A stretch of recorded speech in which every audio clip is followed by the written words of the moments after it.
Today's recipe calls for some shrimp. I'm going to show you how to make a one-pan healthy meal. It's super easy. Even though it's healthy, it's going to pack a ton of goodness to it with a bunch of flavor. So with that said, let's get started.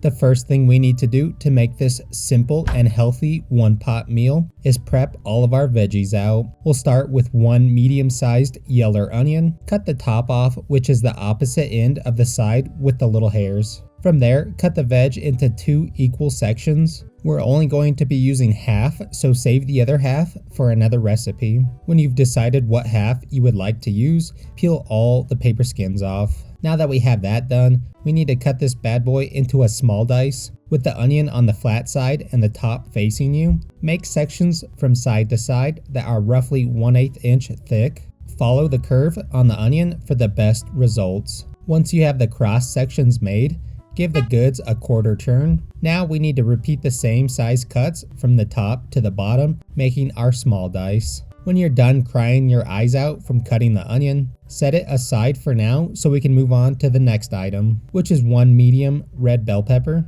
Cut the top and bottom off the pepper so we can take the core out. Make a single cut straight down one side of the pepper. Then lay the pepper on its side. Find the slit that you just made. Place your blade inside of that. Then slowly follow the curve of the veg on the inside. With your knife, cut out the core and ribbed parts. If you're not comfortable doing this sweet move, you can also pull the core and seeds out by hand once the top and bottom have been cut off. When the core has been taken out of the pep, we can start cutting things. Make 2 to 3 large sections. Also, use the tops and bottoms of the pepper for the meal. If using the tops, just ensure you avoid the stem. We'll be cutting the peppers into about 1/8 inch thick sticks that are roughly 2 inches long.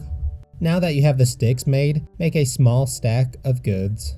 Cut the stack from end to end, making a small dice once again. Move on to the larger sections, making the same sticks, then turning and cutting it into a small dice as well. It's best to cut the peppers skin side down. It'll make it easier to cut the pep with less force. The bell pepper will stick to the blade. Use that as a measuring gauge or tool for the next cut. Repeat the same step until everything has been handled. Toss the goods into the holding apparatus. Onto the broccoli next. You can use broccoli crowns or cheat and be lazy like me and use pre-cut broccoli florets. It'll save a ton of time to use this stuff.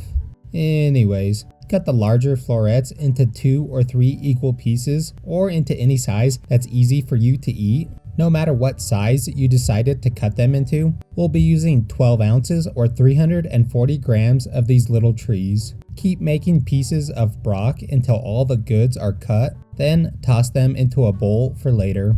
On to the last veg of the prep. Collect roughly 9 to 10 garlic cloves that are large to medium in size. Cut both ends off each clove. From there, give them a light smash. This will make it easier to pull off that stupid paper skin that's hard to get off. Alright, enough complaining. Slice the cloves into little garlic chips.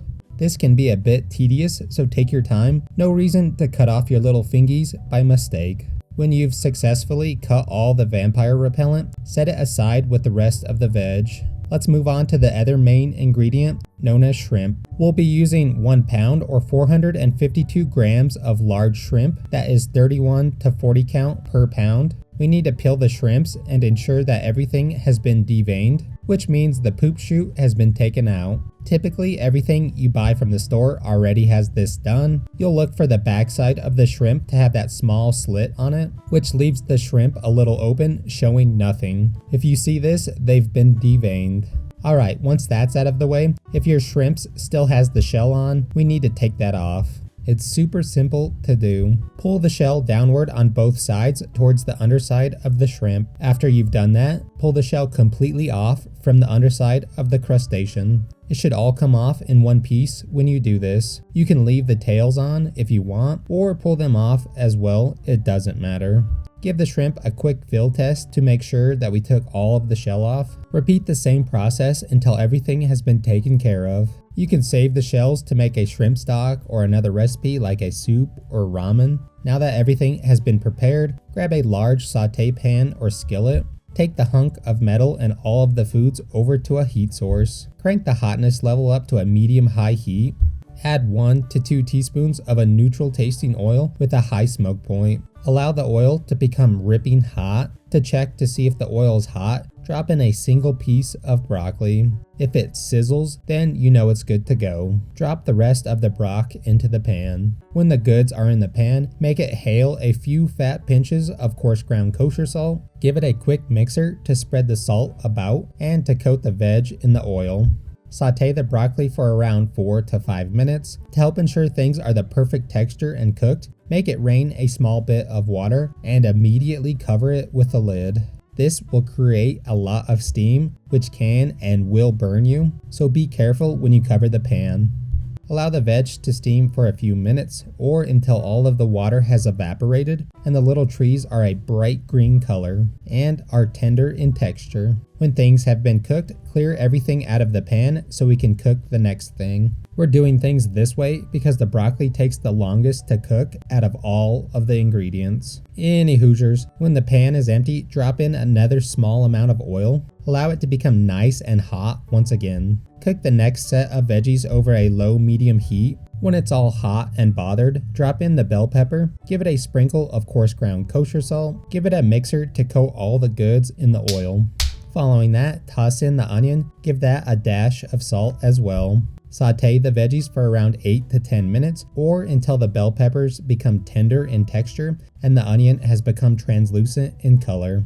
When things have been cooked, clear the pan out once again. After it's cleared out, give the pan a light spray of cooking oil or drop in another small amount of oil. Now that the pan is hot and ready, drop the shrimps in. Spread the protein out so everything makes contact with the pan. This way all the pieces achieve a nice hard sear on it. The hard sear will be good flavor. Add a few small pinches of coarse ground kosher salt onto all the pieces. Cook this first side for around 2 minutes or until they have a nice dark golden brown color to them. Check this by flipping one over to see the color. If things check out, then flip the rest of the shrimp over. Cook the other side for the same amount of time or until the entire shrimp becomes a bright pink color. After the protein has been cooked, drop in the garlic. Sauté the aromatic ingredient for 30 to 40 seconds or until the air becomes delicious smelling. Now that you've become extremely hungry, drop the other veggies back into the pan. Give everything a mix about to combine it all into one. Take a quick taste test and adjust as needed with coarse ground kosher salt. Remove the pan from the heat source. Zest in as much lemon skin as your little sour heart desires. I used about half of a medium-sized lemon. If using a microplane, run your finger down the backside to knock loose any zest that is stuck. Also, give it a tap or two to knock it off as well. Lemon and seafood go so well together, so in my humble opinion, you shouldn't skip adding this. Give it one last taste test and adjust as needed with salt. Eat this as is or toss this over some rice or even some udon noodles. Whatever you decide to do, just enjoy. Alright, now that our one pan shrimp meal is done, let's give it the old taste-a-roo. So looking at it, came out super aesthetically pleasing. There's a ton of color going on for it from the bell peppers and the broccoli and that little lemon zest in there as well. The shrimp itself got that nice hard sear on it. Overall, it looks just super tasty. So let's give it a shot. Try to get a bite with everything in it. And yes, you can eat the tails of the shrimp. It'll be okay. This thing came out super dang tasty.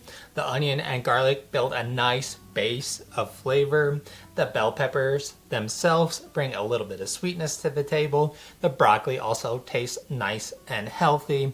That hard sear that we got on our shrimp brings some deliciousness as well with that caramelization that it got. The lemon zest kind of ties everything together and brings that acid to help cut through the richness of the shrimp. And it pairs really well with the broccoli and the shrimp as well. Just brightens up the entire meal. Texture-wise, the vegetables are nice and al dente, so they have a little bit of crunch to them. And the shrimp itself was cooked perfectly, so they're nice and tender. Overall, this thing is just super good. This recipe is super simple to knock out, and you can make it any which way you want. Maybe ditch the lemon zest and use some orange zest instead, because that's more your jam, or add some red pepper flakes to make it nice and spicy, which sounds super tasty. So hopefully you enjoyed today's video. Thanks for watching. I have to go prep some meals for the week, so I'm gonna go do that, and we'll see you on the next one. 1 pan shrimp pasta, not pasta, it's not pasta. I wish it was. Then the bell pepper brings a slight. Build a nice base of goodness. The bell peppers, base of flavor. The bell peppers. Or get rid of the lemon zest and you Today's recipe calls for some shrimp. I'm going to show you how to make a healthy pan pot.